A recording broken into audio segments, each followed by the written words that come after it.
नमस्कार, एक बार फिर से आप सभी का टू द पॉइंट चैनल में स्वागत है। दोस्तों, आज के इस वीडियो में हम यूपी टेट 2021 के लिए बाल विकास का पुराना पेपर सॉल्व करेंगे। यह पेपर दोस्तों 2018 और 2019 दोनों का है। दोनों साल का पेपर इस वीडियो में हम देखेंगे। तो आप लोग एक एक प्रश्न को ध्यान से देखिए, ये आपके एग्जाम के लिए काफ़ी ज़्यादा हेल्पफुल होगा। तो चलिए पहला प्रश्न देखते हैं। पहला प्रश्न आपके सामने है। कोहलर यह सिद्ध करना चाहता था कि सीखना क्या है? एक ऐसी स्थिति है जिसमें व्यक्ति पशु से श्रेष्ठ है, या फिर स्वायत्त यादृच्छिक क्रिया है, या संज्ञानात्मक संकार्य है, या परिस्थिति के विभिन्न अंगों का प्रत्यक्षीकरण है। तो देखिए, इसमें कोहलर यह सिद्ध करना चाहता था कि सीखना एक कॉग्निटिव ऑपरेशन है, मतलब एक संज्ञानात्मक संकार्य है। तीसरा ऑप्शन इसमें राइट है। नेक्स्ट प्रश्न पूछा गया है, किसी भी नई भाषा को सीखने के लिए कहाँ से प्रारंभ किया जाना चाहिए? अक्षरों व शब्दों के मध्य साहचर्य से, या वाक्यों के निर्माण से, या शब्दों के निर्माण से, या इनमें से कोई नहीं। तो देखिए, किसी भी नई भाषा को सीखने के लिए पहले किसका प्रयोग किया जाएगा? पहले वाक्यों का प्रयोग नहीं किया जाएगा, शब्दों का नहीं किया जाएगा। पहले अक्षरों व शब्दों के मध्य साहचर्य से प्रारंभ किया जाएगा, अक्षरों का प्रयोग किया जाएगा छोटे छोटे। तो ए ऑप्शन आपका इसमें राइट है। चलिए नेक्स्ट प्रश्न है, समावेशी कक्षा में किस प्रकार के छात्र शामिल होते हैं? केवल विशिष्ट छात्र, सामान्य और विशिष्ट छात्र, केवल सामान्य छात्र, बहुभाषी और प्रतिभाशाली छात्र। तो आप इसमें देखेंगे जो समावेशी कक्षा होती है उसमें सामान्य और विशिष्ट दोनों प्रकार के छात्र शामिल होते हैं। इससे क्या होता है कि दोनों एक दूसरे से सीखते हैं। चलिए नेक्स्ट है, अधोलिखित में गणित संबंधी अधिगम अक्षमता को कौन सा पद परिभाषित करता है? तो गणित संबंधी अधिगम अक्षमता यहाँ पे बताना है। तो गणित में देखिए, इसमें नीरसता संबंधी दोष, पठन दोष, गणना दोष, या इनमें से कोई नहीं। तो राइट आंसर आपका क्या है? गणना दोष। ये जो है गणित के अधिगम अक्षमता से संबंधित है। नेक्स्ट प्रश्न है, समावेशीकरण की सफलता के लिए आवश्यक है? क्या आवश्यक है समावेशीकरण के लिए? तो इसमें देखिए, क्षमता निर्माण का अभाव, ये आवश्यक नहीं है। अभिभावकों की भागीदारी ना होना, ये भी गलत है।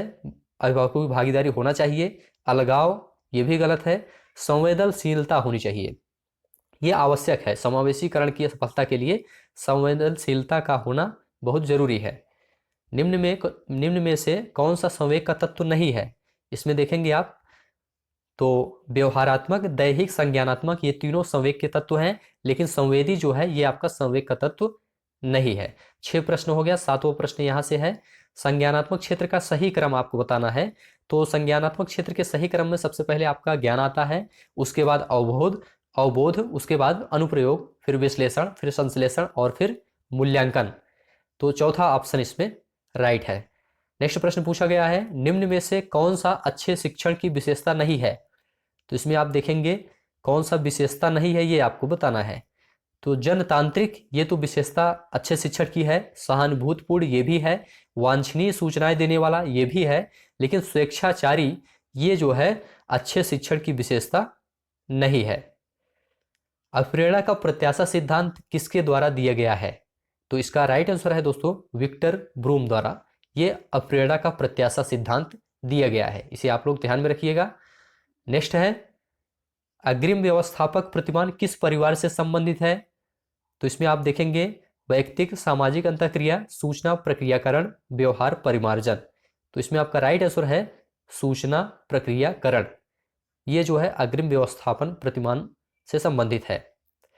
कौशलों के स्थानांतरण के लिए कौन सा उपयोगी है आपको बताना है। तो इसमें देखेंगे कौशल अंतरण एक गति है, ना कि उद्देश्य। यही आपका इसमें राइट ऑप्शन हो जाएगा। बाकी रेखी अभिक्रम, शाखी अभिक्रम, तैयारी और अर्जन, ये तीनों ऑप्शन गलत है। तो कौशलों के स्थानांतरण के लिए क्या उपयोगी है? कौशल अंतरण एक गति है, ना कि एक उद्देश्य। चलिए 12वां प्रश्न आपके सामने है, निम्न में से कौन सा शिक्षण का सूत्र नहीं है? तो सरल से कठिन की ओर, ये तो शिक्षण का सूत्र है। अनिश्चित से निश्चित की ओर, ये भी है। दृश्य से अदृश्य की ओर, ये भी है। लेकिन निगमन से आगमन की ओर, ये जो है शिक्षण का सूत्र नहीं है। यहाँ पे आपका आगमन से निगमन की ओर होता तो सही हो जाता। तो चौथा ऑप्शन इसमें राइट हो जाएगा।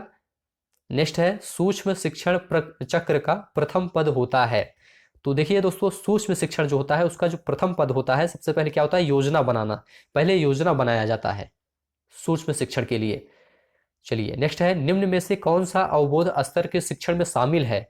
तो पृथक्करण, अनुप्रयोग, तुलना, ये तो शामिल नहीं है, लेकिन आपका अन्वेषण जो है ये जो है अवबोध स्तर के शिक्षण में शामिल है। नेक्स्ट है,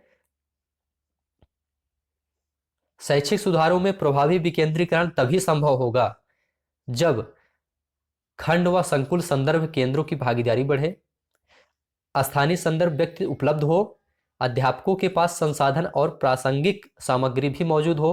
तो तीनों ऑप्शन इसमें आपका राइट है दोस्तों। ऑप्शन नंबर 4 सही है।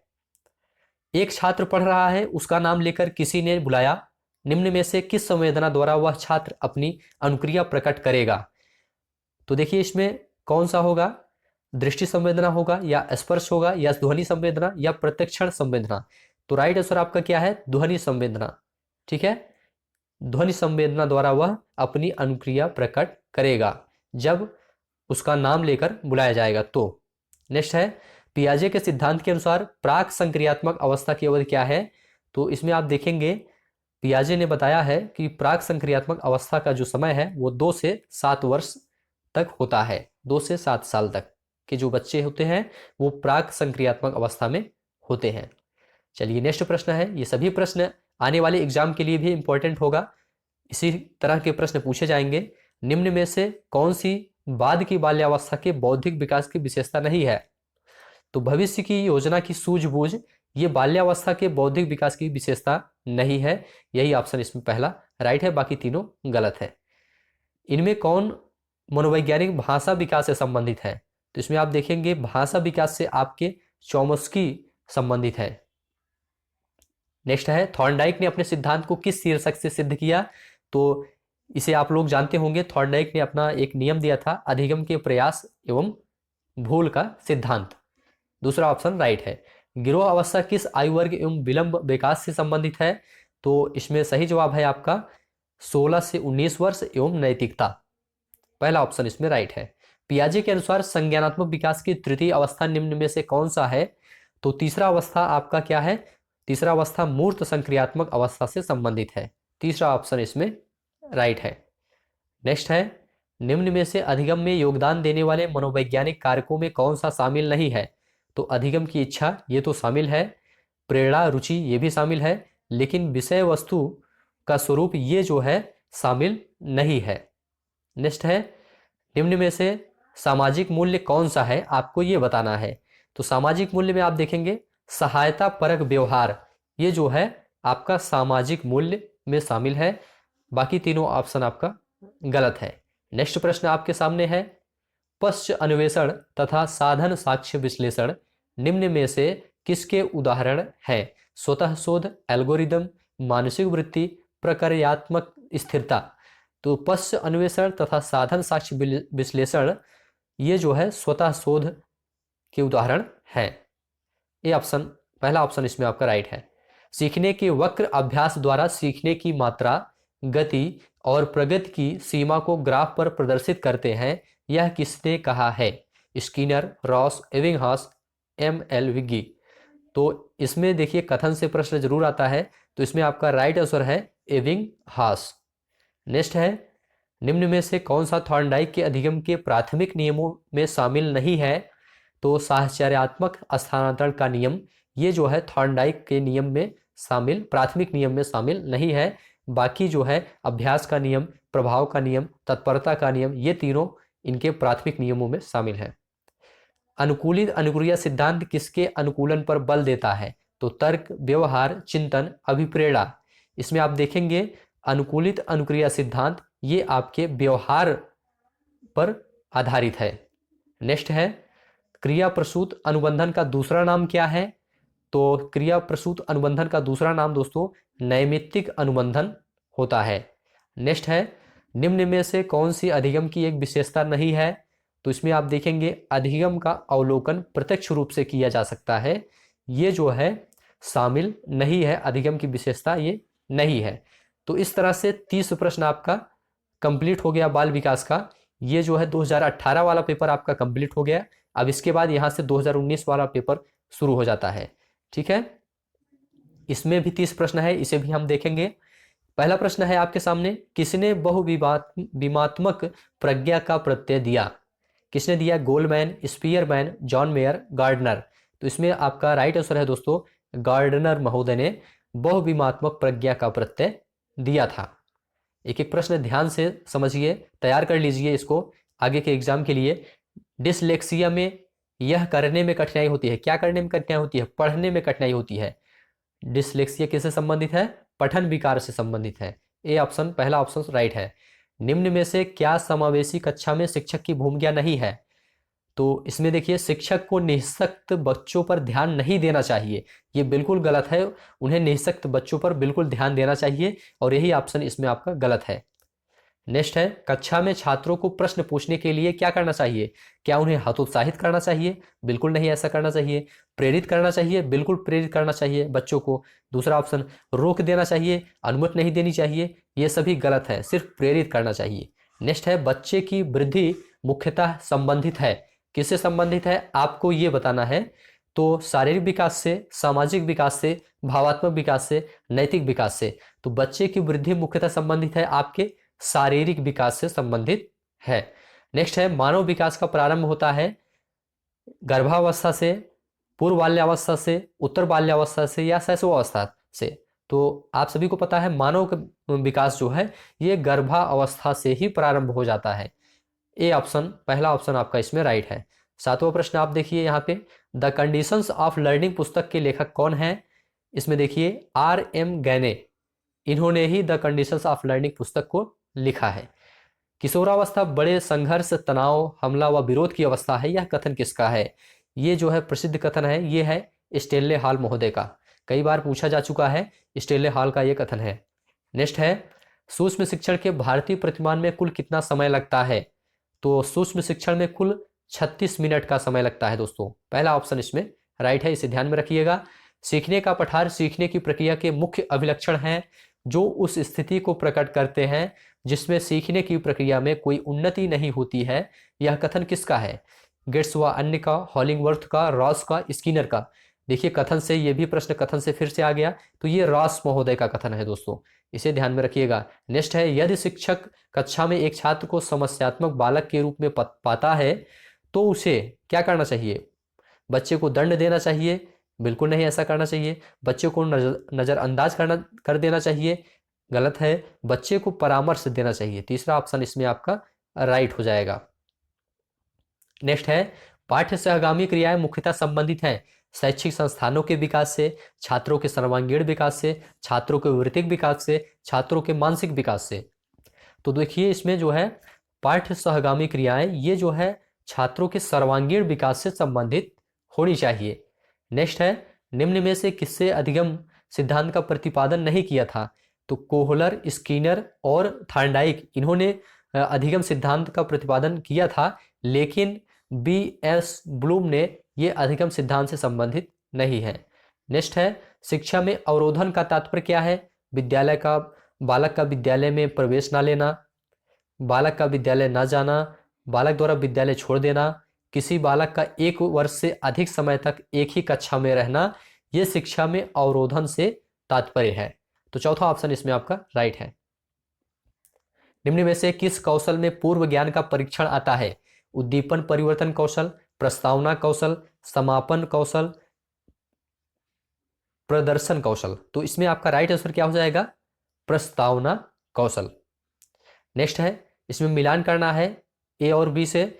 इसमें आप देखेंगे एनिमल इंटेलिजेंस, एनिमल इंटेलिजेंस को आप किससे मिलाएंगे? ये जो है एनिमल इंटेलिजेंस थॉर्नडाइक महोदय से संबंधित है, तो तीसरा ऑप्शन से संबंधित हो जाएगा। पुनर्बलन की अनुसूची, ये स्किनर का है। सारगर्भिता का नियम, ये जो है गेस्टाल्ट का है। और अनुकूलन, ये पियाजे से संबंधित है। तो इस तरह से आपका चौथा विकल्प इसमें राइट हो जाएगा। नेक्स्ट है, विकास कभी ना समाप्त होने वाली प्रक्रिया है, यह कथन विकास के किस सिद्धांत से संबंधित है? तो ये देखिए इसमें अंतःक्रिया का सिद्धांत, एकीकरण का सिद्धांत, अंतः संबंध का सिद्धांत, निरंतरता का सिद्धांत, ये निरंतरता के सिद्धांत से संबंधित है। ये भी इंपॉर्टेंट प्रश्न है आने वाले एग्जाम के लिए। संविधान के किस संशोधन से शिक्षा एक मौलिक अधिकार बन गई है? तो ये 86वें संविधान संशोधन द्वारा एक मौलिक शिक्षा को मौलिक अधिकार बना दिया गया है। अब प्रेरणा के मूल प्रवेश सिद्धांत के प्रतिपादक कौन थे? तो ये मैकडूगल हैं, इसे आप लोग ध्यान में रखिएगा, इंपॉर्टेंट है। विकास की किस अवस्था को कोल तथा ब्रूस ने संवेगात्मक विकास का अनोखा काल कहा है? ये बाल्यावस्था को कहा है, बाल्यावस्था को अनोखा काल के नाम से जाना जाता है। व्यवहार के कारण व्यवहार में परिवर्तन ही अधिगम है, यह किसने कहा है? देखिए फिर से कथन से प्रश्न आ गया, तो कथन से कई प्रश्न पूछे गए हैं, तो ये गिलफोर्ड का कथन है। किसका है? गिलफोर्ड का है।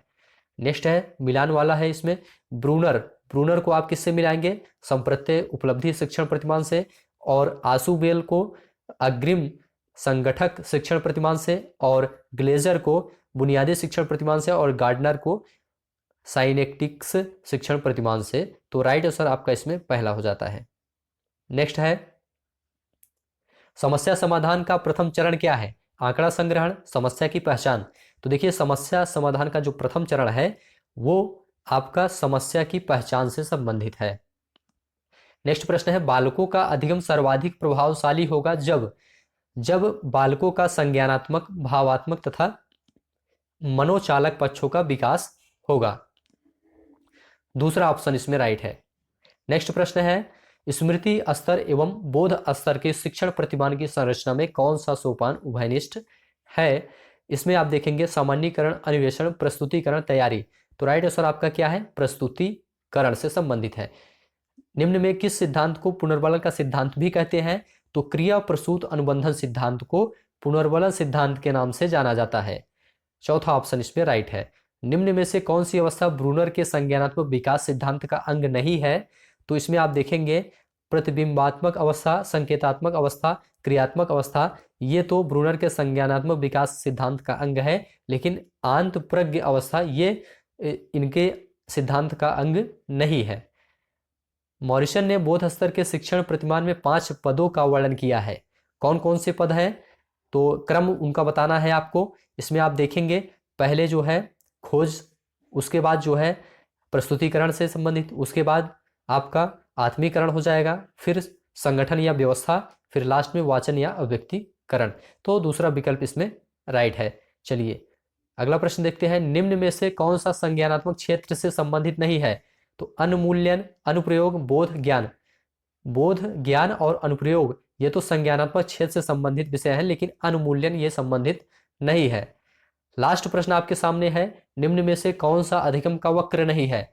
नतोदर, मिश्रित और उन्नतोदर ये अधिगम के वक्र माने गए हैं, और लंबवत ये अधिगम का वक्र नहीं है। इस तरह से आपने 30 प्रश्न 2019 का बाल विकास का कंप्लीट कर लिया। तो कुल मिलाकर 60 प्रश्न इस वीडियो में आपने देखा। आशा है कि वीडियो आपको अच्छा लगा होगा। अच्छा लगा हो तो चैनल को सब्सक्राइब कर लीजिए, और इसमें देखिए आपका कितना स्कोर सही है। अगर आपने इसमें ध्यान से देखा होगा तो काफ़ी क्वेश्चन आप सही कर लिए होंगे, तो कमेंट में ये भी बताइए। चैनल को सब्सक्राइब करना ना भूलें। वीडियो देखने के लिए आप सभी का धन्यवाद।